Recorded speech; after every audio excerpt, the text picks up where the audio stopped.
And today's topic is nutrition and the link between nutrition, mental health, and addiction. So I was addicted to prescription drugs for 40 years, as we talked about.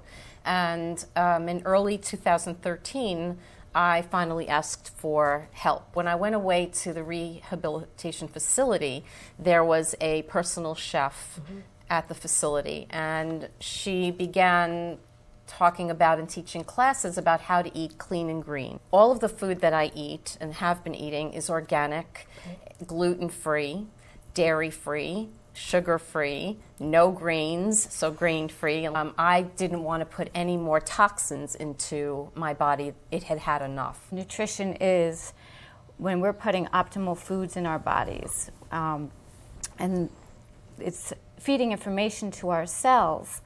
And that's vital for rebuilding the health of your body. You're not eating out of packaged food, processed food, canned foods. They're just depleted of nutrients. So when you're putting less stress on your body by taking in this, there's two things that lead to disease in the body.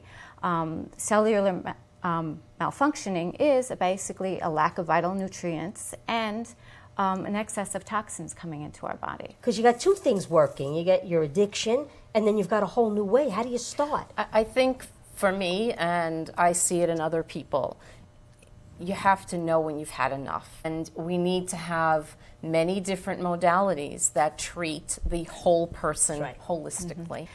Nutrition is the basis for health and well-being and key factor. It's about what we're putting in our bodies. You know, we're not getting the enzymes, and our digestive system is the hub of our health. You know, 80% of our immune system is in our gut. Our bodies are not made to metabolize chemicals, additives, preservatives, hormones, all this genetically modified foods. So what happens, it's going into our bloodstream, and it can land anywhere. It blocks the metabolic pathways for serotonin. And serotonin is a calming hormone. That hormone is basically 80% made up and released into the gut. And you talk about 120 million people diagnosed on antidepressants.